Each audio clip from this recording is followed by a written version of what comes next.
Nia stood alone, her feet submerged in the cool, flowing river. The night was still, save for the soft rustle of the wind.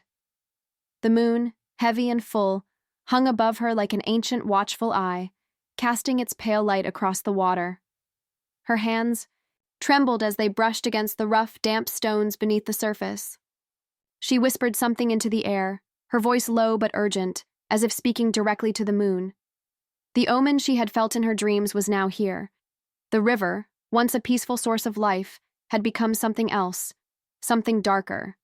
The weight of the omen pressed down on her chest, its meaning elusive but undeniable.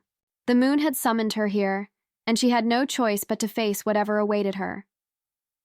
With a swift, practiced motion, Nia dropped to her knees and began to trace a circle in the earth with her fingers. The ground, once solid and unyielding, seemed to shift beneath her touch, as if responding to the ancient call she had answered long ago. She murmured an incantation, the words flowing from her lips like a river of forgotten knowledge. As she completed the circle, a faint tremor rippled through the ground, and the air grew thick, charged with unseen power. The spirits of the land stirred, awakening from their long slumber, drawn by the power she had summoned. Nia's heart beat faster, a mix of fear and determination gnawing at her resolve. The river's surface shimmered, its once calm waters now swirling in unnatural patterns. Nia glanced at her reflection, but it was not the image she had come to expect. Instead of seeing her face, she saw only the shadows of the trees that lined the bank, dark, twisted, and bent in strange shapes. It was as if the river had swallowed her reflection, leaving only emptiness behind. A cold shiver crawled up her spine. The absence of her reflection was not just a trick of the light. It was a sign, a warning. The river no longer recognized her. It had become something other than what she had known. Nia stood frozen for a moment, the weight of the river's transformation settling deep within her bones. Her dreams had led her here, to this moment, but she had always hoped they were just dreams. The moon had called her, but she had resisted for as long as she could, unwilling to face the truth of her destiny. The voice of her grandmother echoed in her mind, the old woman's warnings now feeling like prophecies. "You cannot run forever. Nia," she had said, "the river will find you, and you must answer its call." Nia clenched her fists, her heart heavy with the knowledge of what lay ahead. There was no more time to turn away. The moon's light grew brighter, almost blinding, as if forcing her to step into the path she had long avoided. Without warning, the ground beneath Nia's feet trembled. The earth groaned, as if waking from a deep slumber. She staggered backward, her breath caught in her throat as the ground split open before her. A deep, dark chasm yawned wide, and from its depths, something stirred, a shadow, a figure, rising from the depths of the earth. The figure was tall, its features indistinguishable, cloaked in darkness. It moved with an unnatural grace, its presence filling the air with a cold, suffocating energy. Nia's pulse quickened. This was no ordinary spirit. This was the force the river had become, and it was now free, unleashed upon the world. The figure stepped into the moonlight, and Nia's blood ran cold. The shadow before her seemed to loom over everything, a dark presence that filled the night. It spoke, its voice a low, gravelly whisper, but the words were clear: Nia. Her name. Spoken with authority, with a chilling certainty. The figure's eyes, if they could be called eyes, glowed faintly in the darkness. "You have no choice," it continued, its voice like the sound of rocks grinding against each other. "The river calls for you. You must obey." Nia's stomach turned. She had come to confront the river's spirit, but now she realized it was not just the river she had to face. It was this dark force that had been awakened. She had no power over it, no way to turn back. Nia took a step back, her heart racing. The moon's light intensified, flooding the ground with an unnatural glow. The figure before her raised its hand, and the ground beneath her feet cracked, as if responding to its command. The air grew thick, heavy with the promise of destruction. The river, once a calm, nurturing force, now roiled with anger, its waters swirling violently in the distance. Naya knew the truth now. The river was not just a body of water. It was a force of nature, alive with the power of the earth and the spirits. The confrontation had only just begun, but she also knew that she could not face this alone. The moon was still high, watching over her, as if waiting for her next move. The weight of the moon hung heavy over the land. Nia stood at the edge of the river, its waters flowing strong and endless, as they had for generations. But she was not like the others who had lived and died by its banks. She was the last, the final river guardian. Her ancestors had protected the sacred river, ensuring the flow of life and the spirits that dwelled within it. But now, all that remained of her lineage was her. The river whispered to her in ways only those chosen could understand, and though she tried to ignore its call, it echoed in her blood. She had inherited the power, the duty, the legacy, but she had not asked for it. The people looked to her with reverence, as they had with all the guardians before her. But she did not want their praise. She did not want to be the one chosen. In the solitude of her hut, she burned the sacred herbs, dismissing the rites that had been passed down through the generations. Nia longed for a life far from the river, far from the legacy that clung to her like a shadow. Her dreams were of freedom, freedom from the heavy mantle of tradition, freedom from the expectations that bound her.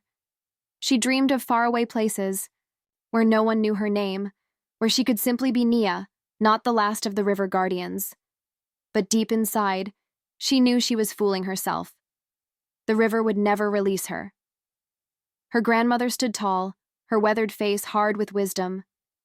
The high priestess of their village, the keeper of the river's secrets, she had seen countless generations of guardians come and go. And now, she spoke to Nia with the weight of the spirits themselves in her words. The spirits are restless. Child, her grandmother said, her voice low, tinged with sorrow. The river calls to you. It will not wait forever.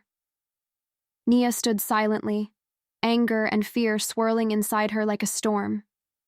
The spirits had always been a shadow in her life. Always. Present. Always demanding. She had tried to ignore them, but they would not be silenced. Her grandmother's eyes, ancient and knowing, pierced through her resistance. You have been chosen, Nia. There is no turning back. Strange things were happening in the village. The crops, once abundant and bountiful, had begun to wither. Animals that were once healthy and strong now lay sick and dying. The river itself, usually a calm and steady presence, had started to churn and froth in unnatural ways. The people whispered about the signs, about the imbalance that had begun to consume their lives. At the edge of the river, Nia saw the symbols, carved into the earth, into the stones.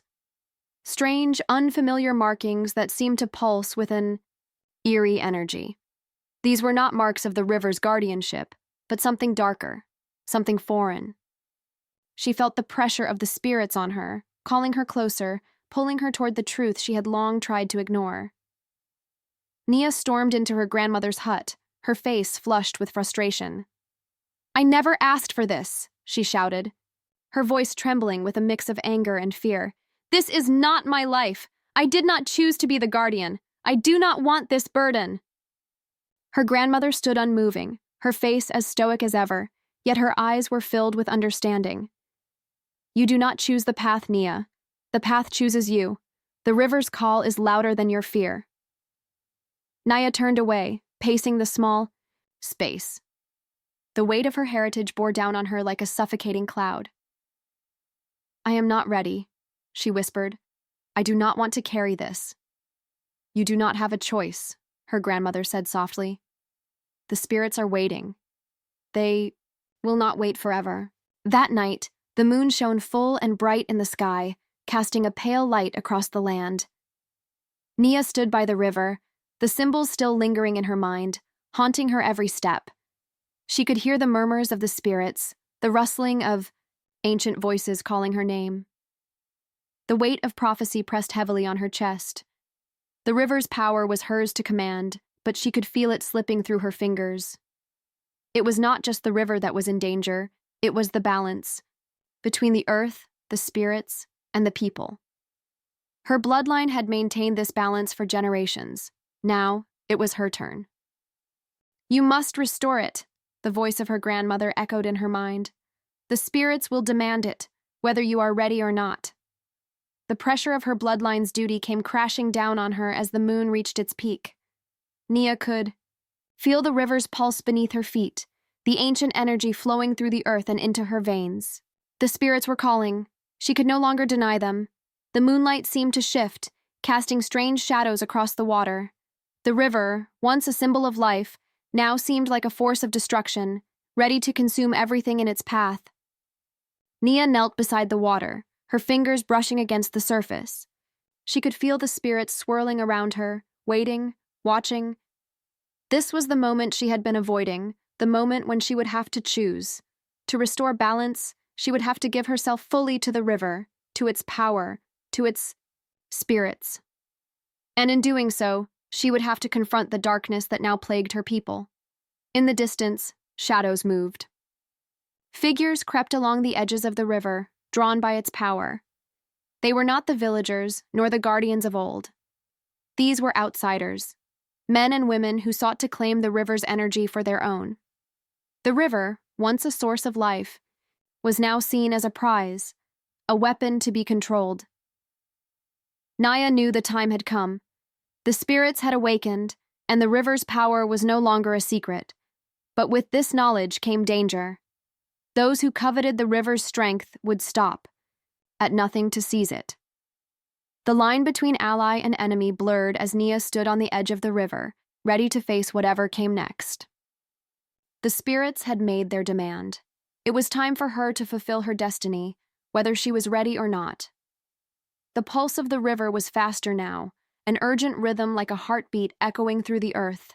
It surged and whispered, its water rippling as if responding to a silent call. Beneath the moon's watchful gaze, Nia stood at its edge, her breath quickening in time with the water's thrum. The power in the river was awakening, and it stirred deep within her veins, a call she could no longer ignore. Her heart raced. The quiet of the night had been broken. The river's current now pulsed with a fevered intensity, as though it could sense the very fear in her. Nia clenched her fists, but it was no use. The energy swirled around her, tugging at her soul.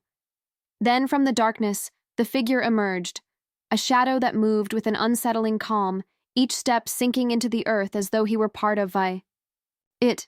His presence pulled the air tight, suffocating, but Nia could not turn away. Nia's breath caught in her throat.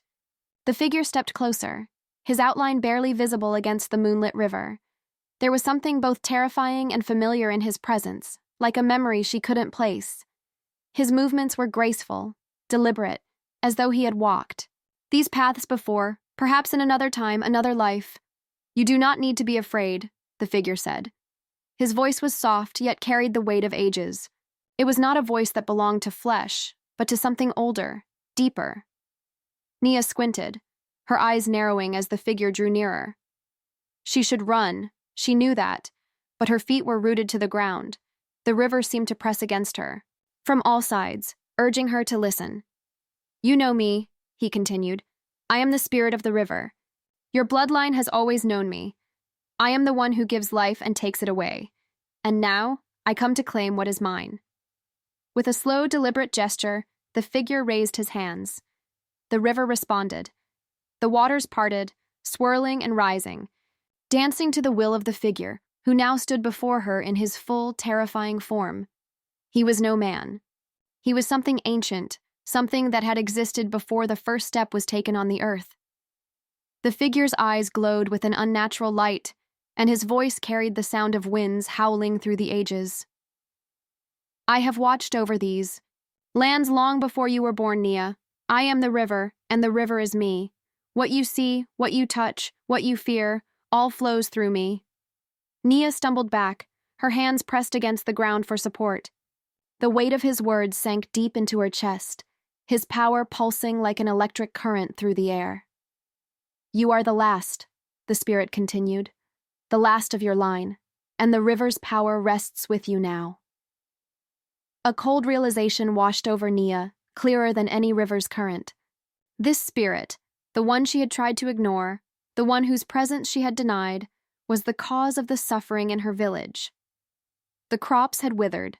The animals had died. The river itself had grown wild, thrashing and flooding with no end. The spirit had unleashed this chaos. He had awakened the river's fury, and all of it, the sickness, the famine, the death, was his doing. "Why?" Nia demanded, her voice shaking. "Why are you doing this? The river, it has always given life. It has always been a source of hope, of strength. Why turn it against us?" The spirit's gaze softened, as if amused by her question. "Because your people have forgotten the old ways. They have forgotten what the river truly is. It is not a god to be worshipped from afar. It is a force to be reckoned with." He leaned closer, his form growing larger in Nia's vision. "And you will bring it back to its true purpose." The ground trembled beneath Nia's feet as the spirit's power grew. His words wrapped around her, thick and heavy, like chains tightening around her limbs. "The bloodline you carry holds the key to the river's power. You can shape it, bend it to your will. You can make the river flow as it once did, restoring balance to the earth, to the people. All you must do is accept it. Accept your destiny." Nia's mind raced. This was what her grandmother had warned her about. This was the weight she had tried to escape. The spirit was not merely asking for her to accept the legacy of her ancestors. He was demanding it. He wanted her to become a vessel, to channel the river's fury, to harness its wrath. "You have no choice, Nia," the spirit said, his voice low and dangerous. "The river calls to you. It has always called to you, and now it will have what it is owed." Nia stepped back, her chest rising and falling as she fought for control. The spirit's power pressed against her, but she would not yield. "I refuse," she said, her voice firm. "I refuse to become a vessel for your chaos. I will not carry the weight of your curse." The spirit's eyes darkened, and the waters around them surged, crashing violently against the banks. The ground split, jagged and wild as if the earth itself was in pain. "You are nothing but a child," the spirit hissed. "You think you can deny me? You think you can run from what is written in your blood? The river does not forget." Nia held her ground, her fists clenched, her eyes burning with defiance. "I will not bow to you. I will not let you control me, or my people. I would rather see the river drown me than let it become a weapon." The spirit's laugh echoed through the air, cold and merciless. "Then you will die with your pride, Nia. You will die with your bloodline's curse, and the river will remember you as nothing more than a fool." Suddenly, the river roared to life. It surged forward, an unstoppable force of nature, wild and vengeful. The waters towered above them, crashing against the land like a great beast, ready to consume everything in its path. Nia felt the ground beneath her tremble as the river pushed forward, its current threatening to tear everything asunder. The spirit stood motionless, as if he were the one calling the storm into being. The earth split and cracked, sending waves of mud and rock into the air. Nia's feet slipped on the wet ground, but she refused to fall. She could feel the river's power, raw and uncontained, but she did not back down. Her heart beat in time with the river's fury. This was not just a fight for survival. This was a fight for the soul of the river itself. The spirit could control the water, but Nia had something he could not take: her will. The river rushed forward, and Nia stood firm, her spirit locked, in defiance. The battle for the river was not yet over. The river's fury tightened around her like a vice, the water churning in violent swirls. Every ripple was a scream, every wave an unspoken command. The spirit had her now, his hands invisible but crushing, pulling her toward the heart of the storm. The talisman, passed down from generations of women in her bloodline, throbbed at, her chest flickering with weak light.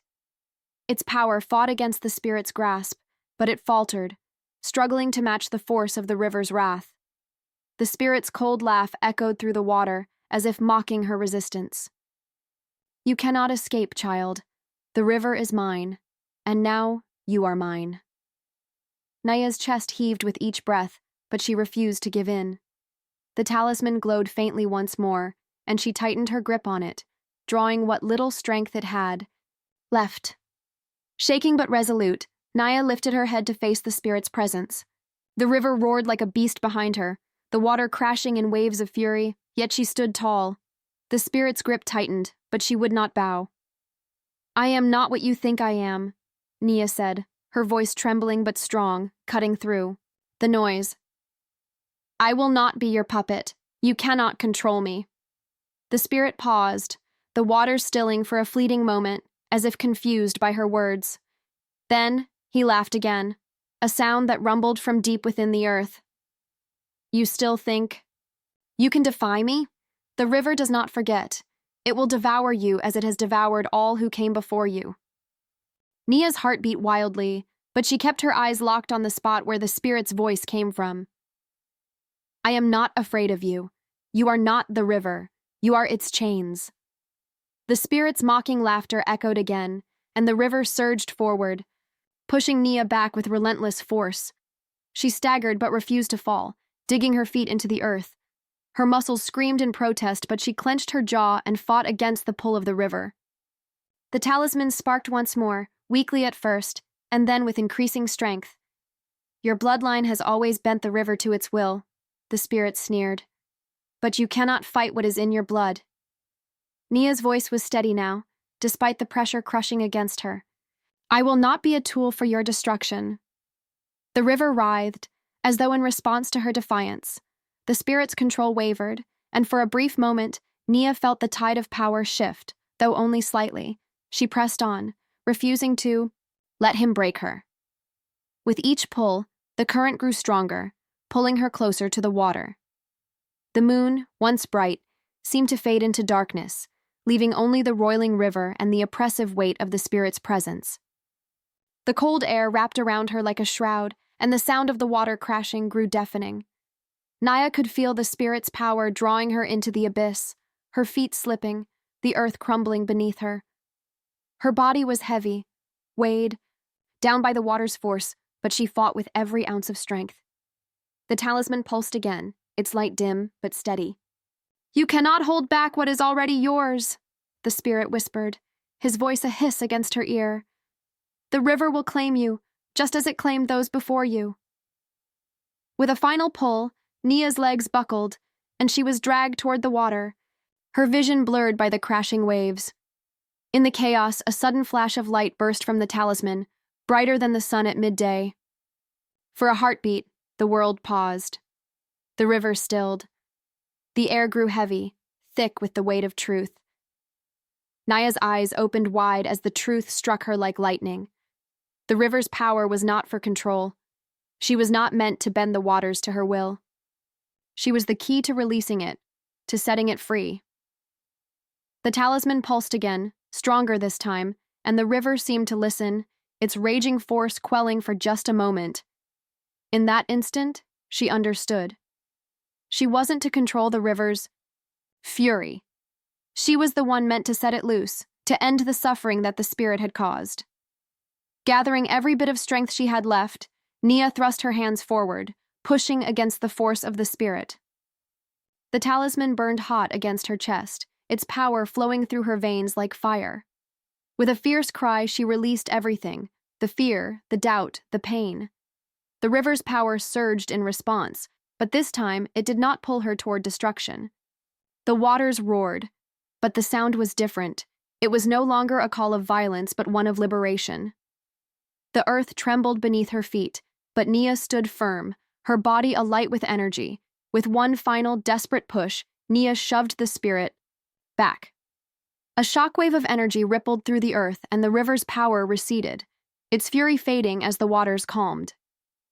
The spirit's laughter turned to a scream as the ground beneath him cracked open. The river's power, once controlled by his malevolent force, now turned against him. The earth split beneath his feet, and the waters began to swallow him whole. The air grew still as the spirit was drawn into the depths, the darkness of the river swallowing him like a shadow. The waters, once churning and violent, now lay calm, as though the river itself had exhaled in relief. Nia stood, breathless, as the world around her settled into silence. The talisman's glow faded, its power spent. The river was free now, no longer bound by the spirit's will. And in that moment, Nia understood. The river had never been a curse. It was a force of nature, a part of the world's balance. It could not be controlled, but it could be freed. The night air was still, the calm after the storm, and Nia stood at the river's edge, her task complete. The spirit was gone, and the Yao river once again was its own. Nia stood at the river's edge, her feet firm against the ground, watching as the waters, once angry and tumultuous, now gleamed with a serene light. The dark clouds that had hung over the land were gone, and in their place, a soft moonlight bathed the river's surface. The roar of the water had quieted, replaced by a gentle, rhythmic flow. It was as if the very spirit of the river had exhaled, releasing its fury, and now, in its stead, lay only peace. Her heart, once heavy with fear and uncertainty, began to settle. The river had been freed, and with it, the grip of the spirit was no more. Yet Nia knew this peace was only temporary. She could feel the weight of what was to come, the stirring of ancient forces beneath the earth, calling her to something greater. The river's calm was not shared by the village. The once thriving settlement, nestled on its banks, lay in ruin. Homes were reduced to rubble, crops washed away, and the once lively market square was now silent. The villagers, once so connected to the river's power, were scattered, their faces etched with fear and uncertainty. Their source of life had been taken, and in its place, only devastation remained. Nia's heart tightened as she walked through the wreckage. The people, her people, had suffered. Their connection to the river had been both a gift and a curse, and now, without the spirit's hold, they were adrift. They looked to her, their eyes filled with a mix of hope and fear, as if waiting for her to offer answers. She had saved the river, but the village was broken, and Nia knew that what had been destroyed could not be easily mended.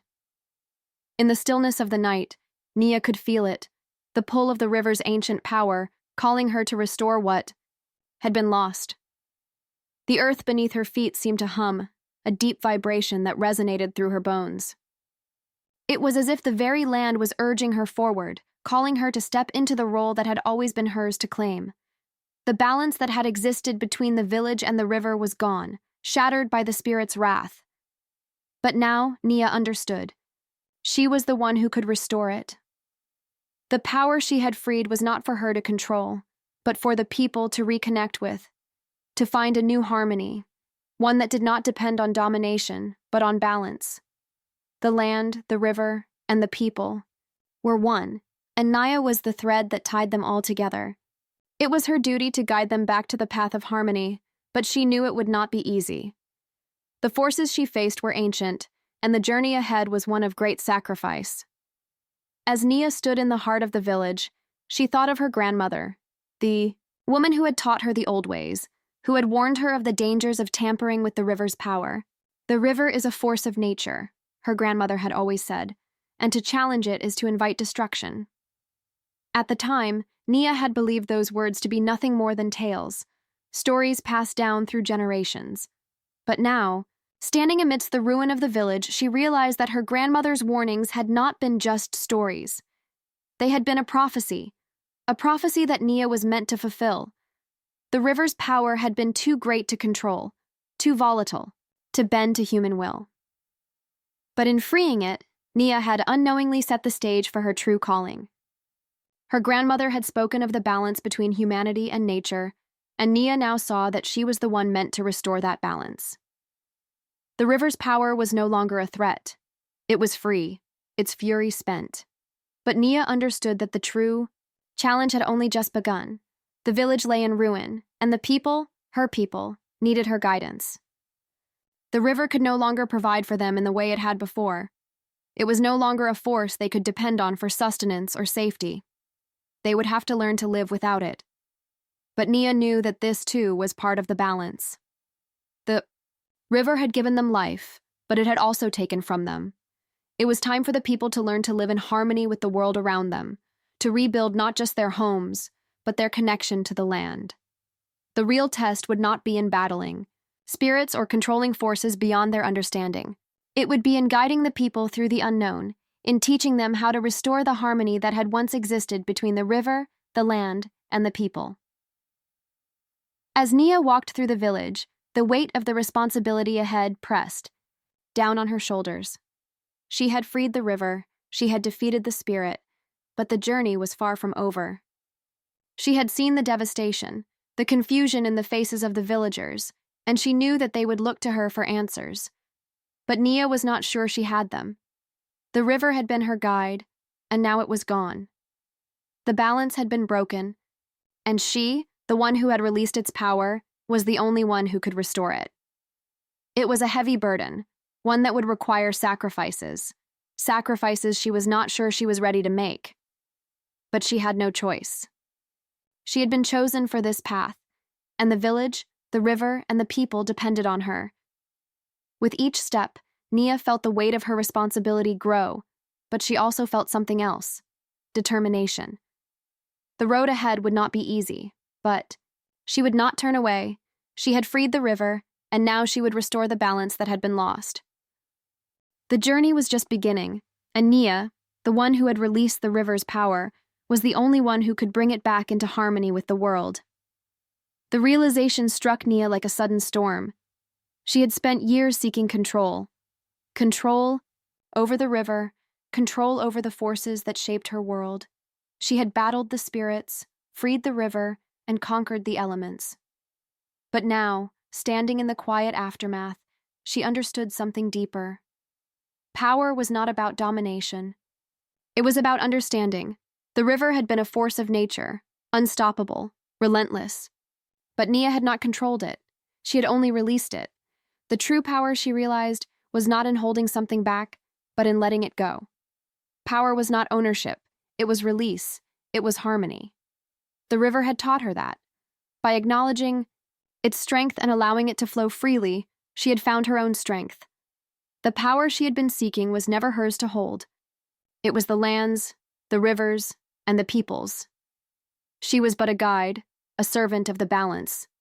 The river, once a beast of fury, now whispered in soft ripples.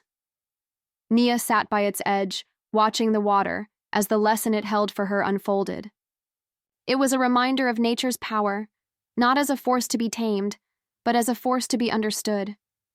The river was alive with ancient wisdom. It had been both a giver and a taker. It had shown her how easily the land could be thrown out of balance, and how hard it was to bring it back. The river's lesson was simple, yet profound. There was no harmony between man and nature when one sought to dominate. Nature was not to be conquered, but respected.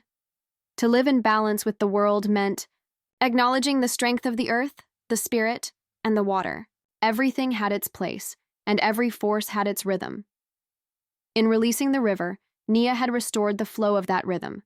But now, she understood that her role was to help the people live in tune with it.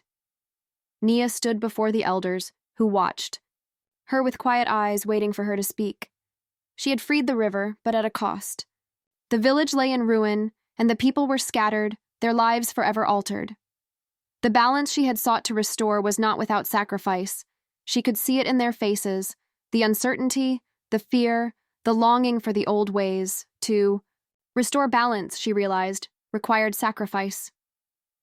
The old ways had been rooted in dependence on the river, on the spirits, on the forces of nature. But to build a new harmony, the people would need to let go of that dependency. They would need to find strength within themselves, not from the river alone. The price of balance was not just the loss of the old, but the willingness to embrace the unknown. Nia's heart ached as she thought of the journey ahead. The road would not be easy. It would require more than just physical rebuilding. It would require a rebuilding of the spirit, a reawakening of the people's connection to the land and to each other. But this was the price of balance. It was not a price she could pay alone. The moon hung high in the sky, casting a pale light over the village. Nia stood alone, gazing at it, the weight of the night heavy on her shoulders. The battle for the river's freedom was over, But she knew the journey was far from finished. The peace she had fought for was fragile. The balance she had restored was not permanent. It was something that needed to be nurtured, something that needed to be lived. Every day. Her grandmother's words echoed in her mind. The river is both a giver and a taker. It flows where it will, and so must you. Do not seek control, but understanding. Walk with the river, not against it. Nia understood now. Her role was not to fight the current of the world, but to guide it. The river had taught her that true power came not from resisting nature, but from working with it. She was not a conqueror, she was a keeper of balance. The people needed her, yes, but they needed more than her strength. They needed her wisdom, her guidance, her willingness to lead them down a path of true understanding. Nia knew the road ahead would be long, the village would rebuild, but the people would need to rebuild themselves as well. A new path awaited. Her, a path of leadership, of healing, and of understanding. It was a path that would demand everything from her. But Nia was ready. She had learned the hard lessons. She had faced the river's fury and emerged stronger. Now she would guide her people with the wisdom of the river, teaching them to live in harmony with the land, the spirits, and each other. The journey of restoring balance had only just begun.